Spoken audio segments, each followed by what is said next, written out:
Hi dear friends, welcome back to Ramboards Farm YouTube channel. எல்லாரும் எப்படி இருக்கீங்க? நல்லா இருக்கீங்கன்னு நினைக்கிறேன். இன்னைக்கு நாம ஒரு அன்பாக்சிங் வீடியோ தான் பார்க்க போறோம்.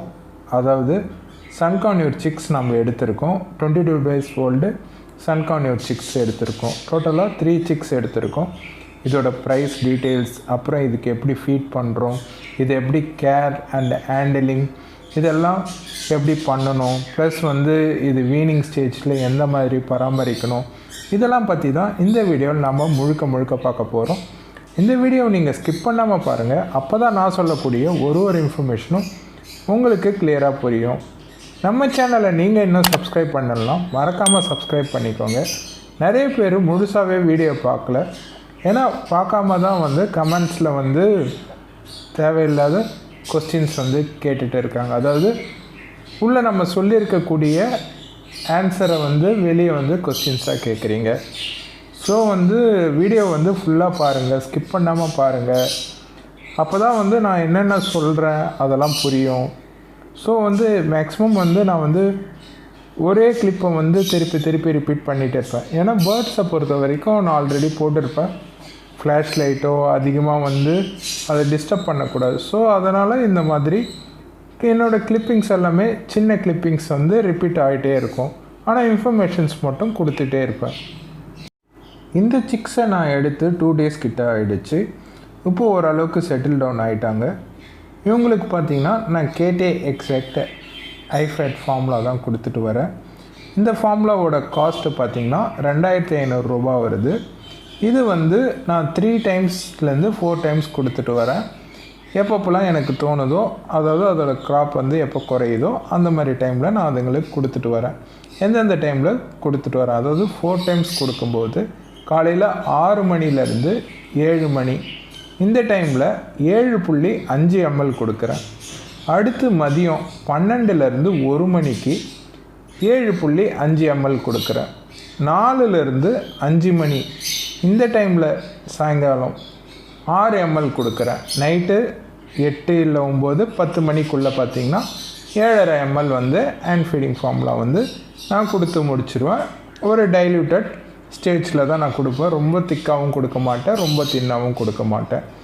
இதோட டெம்பரேச்சர் பார்த்திங்கன்னா 36லேருந்து 40 டிகிரி செல்சியஸில் தான் இந்த பறவைகளுக்கு கொடுப்பேன்.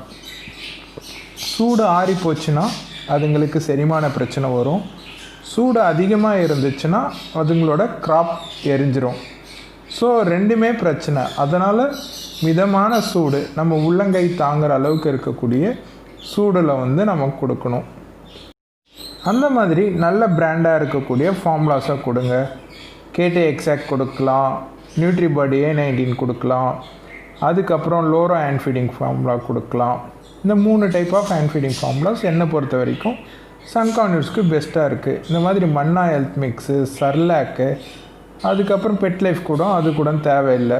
நல்ல ஒரு பிராண்டடான ஹேண்ட் ஃபீடிங் ஃபார்முலா கொடுங்க. என்ன தான் நல்ல ஒரு ஹேண்ட் ஃபீடிங் ஃபார்முலா பிராண்டடாக கொடுத்தாலும் அதோட பர்சனல் ஹைஜீனை நம்ம மெயின்டைன் பண்ணணும். ஒரு டைமும் நம்ம ஃபீட் பண்ணதுக்கப்புறம் அந்த பேர்ட்ஸோட க்ராப்பில் ஏதாவது வடிஞ்சு இருந்ததுன்னா, இல்லை மூக்கில் ஏதாவது வடிஞ்சு இருந்ததுன்னா அதெல்லாம் தொடச்சி எடுத்துடணும். அந்த மாதிரி க்ராப்பில் ஒரு 10% தீனி இருக்கும்போது தான் அடுத்த தீனியை நம்ம ஹேண்ட் ஃபீடிங் பண்ணணும். தீனி நிறையா இருக்கும்போதே திருப்பி ஹேண்ட் ஃபீட் பண்ணக்கூடாது. அதே மாதிரி மதர்கிட்டேருந்து வந்ததுக்கப்புறம் மதரோட ஃபீட் கரைஞ்சதுக்கப்புறம் தான் நம்மளோட ஃபீடை நம்ம கொடுக்க ஆரம்பிக்கணும். இந்த மாதிரி பார்த்து நம்ம பறவையை கவனிக்கணும். அந்த மாதிரி உட்டன் ஷேவிங்ஸ் அவங்க கொடுக்குற உட்டன் ஷேவிங்ஸை எடுத்துகிட்டு நமக்கு ஏற்ற மாதிரி உட்டன் ஷேவிங்ஸ் போடுங்க. இந்த ரெட் கலரில் வரக்கூடிய உட்டன் ஷேவிங்ஸ் தேவையில்லை.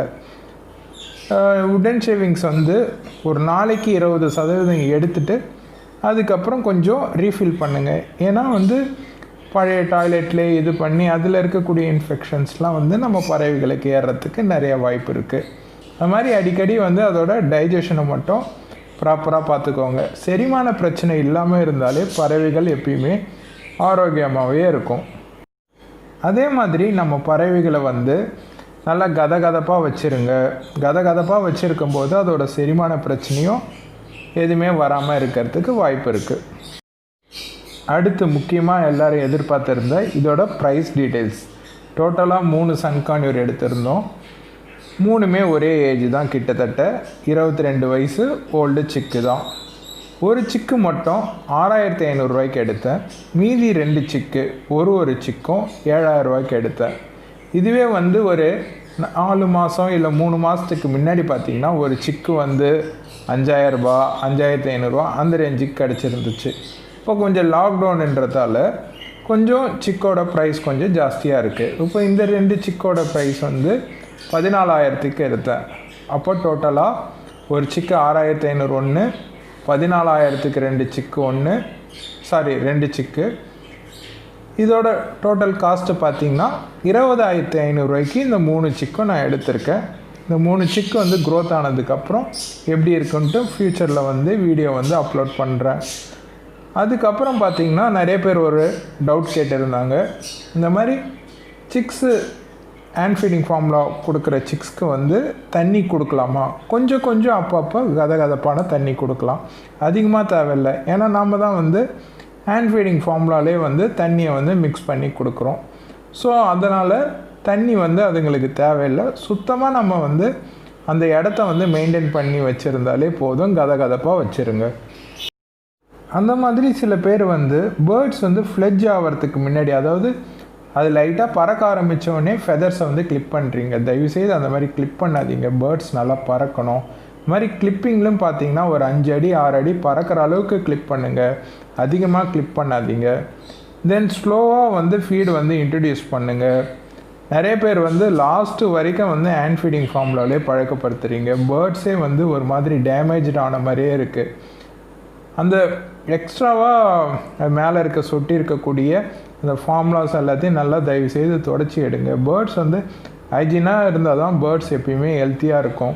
அதை மட்டும் எப்பயுமே வந்து பர்சனலாக மைண்டில் நீங்கள் கண்டிப்பாக வச்சுக்கோங்க. அதே மாதிரி நேற்று சில பேர் டவுட் கேட்டிருந்தாங்க. நேற்று கொஞ்சம் பஜ்ஜிஸோட வீடியோஸ் போட்டிருந்தேன். அது ஷோ கிராஸான்னு கேட்டிருந்தாங்க. இல்லை, ஷோ கிராஸ் இல்லை, அது வந்து நார்மல் பஜ்ஜிஸ் தான். ஆக்சுவலாக ஷோ கிராஸ்ன்ட்டு ஒன்று இல்லவே இல்லை.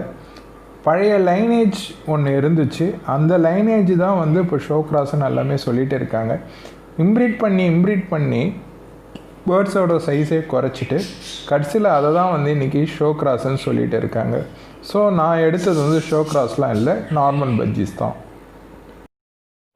இப்போ நான் சொல்லியிருக்கக்கூடிய இன்ஃபர்மேஷன் உங்களுக்கு ரொம்ப யூஸ்ஃபுல்லாக இருந்திருக்குன்னு நான் நினைக்கிறேன். இதோட இந்த வீடியோ நான் எண்ட் பண்ணிக்கிறேன். இன்னும் சில டவுட்ஸ் இருந்ததுன்னா கமெண்ட் பாக்ஸில் கமெண்ட் பண்ணுங்கள். இந்த வீடியோ உங்களுக்கு பிடிச்சிருந்ததுன்னா லைக் பண்ணுங்கள், ஷேர் பண்ணுங்கள். மறக்காமல் ராம் பேர்ட்ஸ் ஃபார்ம் யூடியூப் சேனலுக்கு சப்ஸ்கிரைப் பண்ணுங்கள். இதோட அடுத்த வீடியோவில் உங்களை நான் சந்திக்கிறேன் கூடிய சீக்கிரத்தில்.